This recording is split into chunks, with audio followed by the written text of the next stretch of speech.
मेरे बहुत अजीज़ दोस्त हैं अम्मार जाफरी साहब। पाकिस्तान में और पाकिस्तान से बाहर बहुत सारे लोग उनको जानते हैं। वो वैसे तो एक बहुत बड़े सरकारी ओहदे से रिटायर हुए हैं, लेकिन उसके बाद फिर वो बहुत एक्टिवली डिजिटल पाकिस्तान के नाम से एक खिदमत कर रहे हैं पूरे पाकिस्तान में, और नौजवानों के लिए बहुत से मौके क्रिएट कर रहे हैं और सब लोग उनको जानते हैं। तो ये जो हमारा चैनल है मेरा पाकिस्तान, इसके लिए वो तमाम चीज़ें जो पाकिस्तान के लिए अहम हैं, मैं सोच रहा हूँ कि इस चैनल के ऊपर मैं आपके साथ शेयर करूँ। तो अम्मार जाफरी साहब से मैंने गुजारिश की कि डिजिटल पाकिस्तान कैसे हो सकता है। तो उस सिलसिले में उन्होंने बहुत ही शफकत की और मुझे एक वीडियो बना के भेजी, वो मैं आपकी खिदमत में पेश करता हूँ। तो आप सुनिए। और ये जो चैनल है, इस चैनल पर आपको डेली इंशाल्लाह पाकिस्तान के बारे में अच्छी बातें, वो तमाम चीज़ें जो इम्प्रूव हो सकती हैं और वो तमाम चीज़ें जिनमें हम सबको बहुत ख़बरदार होना पड़ेगा पाकिस्तान के लिए, और इंशाल्लाह वो आपको इस चैनल पर मिलेंगे। साथियों, मेरा नाम अम्मार जाफरी है। मैं फॉर्मर एडिशनल DGFIA का और करंटली मैं बड़ा proud founder of digital Pakistan का। मैं जावेद साहब का बहुत मशहूर हूँ कि उन्होंने मुझे मौका दिया ये बात करने के लिए। साथियों, डिजिटल पाकिस्तान क्या है या पाकिस्तान में डिजिटलाइजेशन क्या है, ये अमल कब शुरू हुआ और इस अमल को किस तरह के तरीके से हम ऑर्केस्ट्रेट करें कि ये अमल मजीद तेज हो जाए। साथियों, इस वक्त गवर्नमेंट ऑफ पाकिस्तान भी कहती है डिजिटल पाकिस्तान, मैं भी कहता हूँ डिजिटल पाकिस्तान, और भी बेशुमार लोग बात कर रहे हैं डिजिटल पाकिस्तान। मैं ये समझता हूँ जो डिजिटलाइजेशन है वो एक अमल का नाम है, एक एक्शन का नाम है। हमने 70s के अंदर ऑटोमेशन शुरू की थी, हम ICTs पर आए, फिर हमने कंप्यूटर का बेहतर इस्तेमाल किया, करते करते आज हम जिस जगह खड़े हैं पाकिस्तान में, इसमें 3 फैक्टर्स बहुत ज़रूरी हो गए हैं। नंबर 1, हमारे गवर्नमेंट के सारे इदारे, मैं रिपीट करूंगा, सारे इदारे जो पब्लिक को सर्विस प्रोवाइड कर रहे हैं किसी किस्म की भी, वो अपने आप को डिजिटलाइज करें। नंबर 2, पब्लिक को अवेयरनेस के जरिए, ट्रेनिंग के जरिए बताया जाए कि वो उन गवर्नमेंट के सर्विसेज से कैसे फायदा उठा सकते हैं।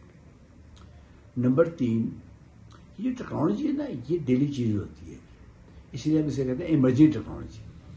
तो ये जो इमर्ज कर रही है, कहते हैं every rising sun see a new technology. ये जो राइज कर रही है तेजी के साथ, इसके साथ अडॉप्टेबिलिटी। आप आज एक चीज सीखें, पहले जमाने में आपने फोटोन सीख लिया प्रोग्राम बन जाते थे, कोबाल सीख लिया प्रोग्राम बन जाते थे, आप नेक्स्ट कोर्स करते थे 12 साल के बाद। आज तो आपको 12 दिन के बाद दूसरा कोर्स करना पड़ रहा है।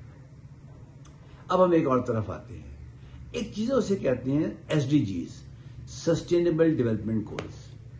ये ग्लोबल एजेंडा है और हमें बड़ा प्राउडली कहना चाहिए कि इसकी इब्तिदा एक पाकिस्तानी ने की थी। कौन था वो? डॉक्टर महबूब हक। 97 के अंदर, 96 में उसने बात की थी, 97 मैच्योर की थी कि जब तक आप ह्यूमन बींग्स की परफॉर्मेंस को इंडेक्स नहीं करेंगे, ह्यूमन बींग्स कभी तरक्की नहीं कर सकते। उसको हमने तो अडॉप्ट नहीं किया, उसको UN ने अडॉप्ट किया और MDGs सामने आ गए।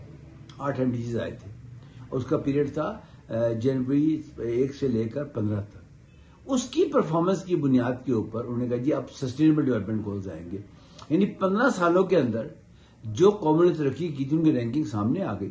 टाइम कम है वरना एक्सप्लेन कर देता आपको उसमें। तो उसके बाद उन्होंने कहा जी अब जो रैंकिंग है इसको सस्टेन करेंगी वो जो ममालिक है।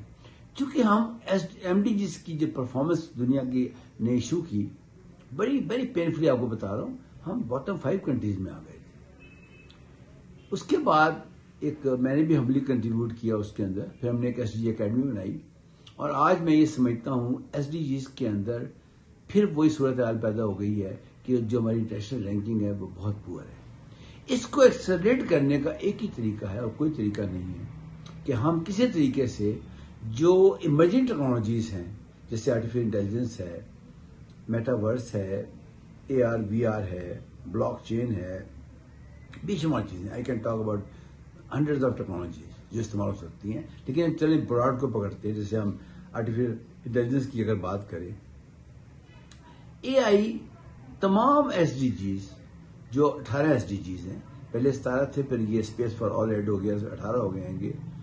अभी HEC ने क्या किया, बहुत अच्छा काम किया HEC ने, मैं समझता हूँ। उन्होंने कहा है कि जितने स्टूडेंट्स हैं जब वो आखिरी इम्तहान देंगे, उसके लिए वो FYP कहते हैं उसको, तो उसके लिए वो लिंक कर रहे हैं उसको SDGs को इसके साथ, इमेजिंग टेक्नोलॉजी के साथ। वो कहते हैं तमाम स्टूडेंट्स जो पढ़ेंगे FYP करेंगे, अगर उनका FYP SDG से लिंक करता है तो वो काबिल कबूल होगा, वरना काबिल कबूल नहीं होगा। मैं जावेद साहब को रिक्वेस्ट करूंगा आइंदा मुझे 1-2 घंटे दे कम से कम बोलने के लिए। आज उन्होंने जो कुछ भी मुझे हुक्म दिया था उसके साथ टाइम भी लगा दिया था, इसलिए मैं बहुत कम बोल सका हूँ। जितने लोग मेरी बात सुन रहे हैं, आप सबका बहुत शुक्रिया for your patient listening. And मैं रोज सुबह 8 बजे और रोज रात को 8 बजे वेबिनार्स पे होता हूँ। आप मुझे मेरे से रब्ता कायम करें, जैसे गूगल माई नेम, तो मैं हाजिर हूँ। बहुत शुक्रिया आप लोगों का, थैंक यू वेरी मच।